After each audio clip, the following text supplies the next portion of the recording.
Welcome to Module 2. This module focuses on various definitions assigned to the term curriculum. As noted in the required reading for this week, curriculum can refer to any planned educational experience. It can refer to one specific educational program, one course, or for example a clinical rotation, clerkship, or fellowship. Curriculum is Latin for the course to be run. It is important to note that there are different types of curricula. In the next few slides, I present you with a description of a type of curriculum along with an example of it.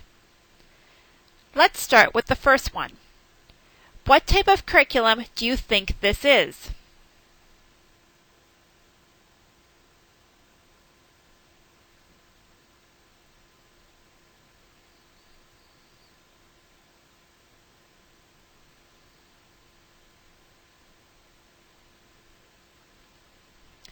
It is an example of the hidden curriculum.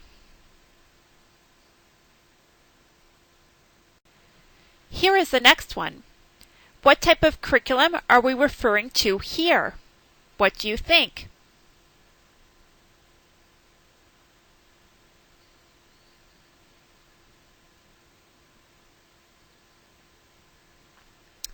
This is the enacted curriculum.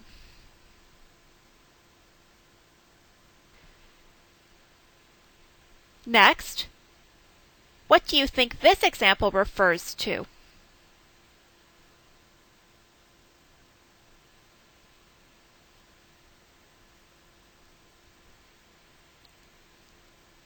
It is an example of the learned curriculum.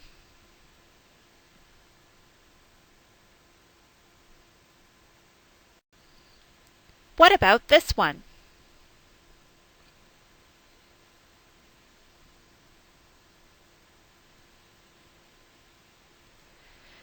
This description and example refers to the informal curriculum.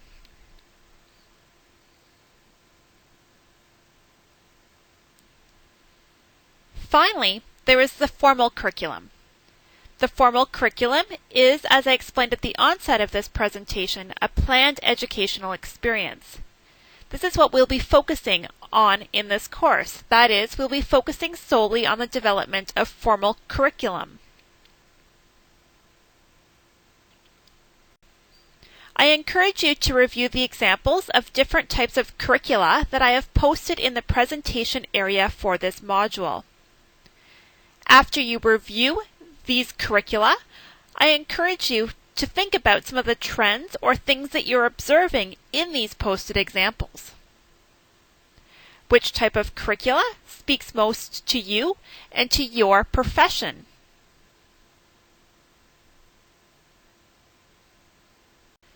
The bottom line when we're thinking about curricula is that all curricula should have aims and goals for learners, and that it should meet the needs of learners, and in our case, patients and clients if we're working in health professions education, as well as the needs of society.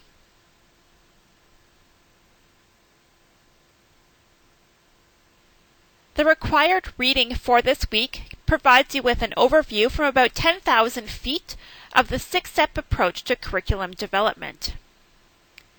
As mentioned, we'll be using this 6-step approach to design our curriculum in this course.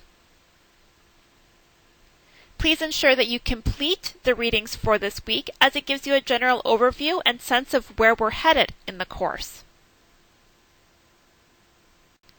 While the steps in this book are listed in a specific order, it is important to remember that the steps in curriculum development are not necessarily linear.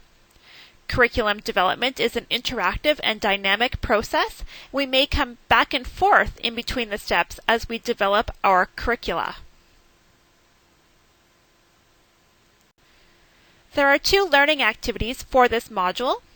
In the first learning activity, you will be able to review the 6 steps to curriculum development, again at a very high level, but it will give you some sense of what you'll be doing in both the course as well as the assignments for the course.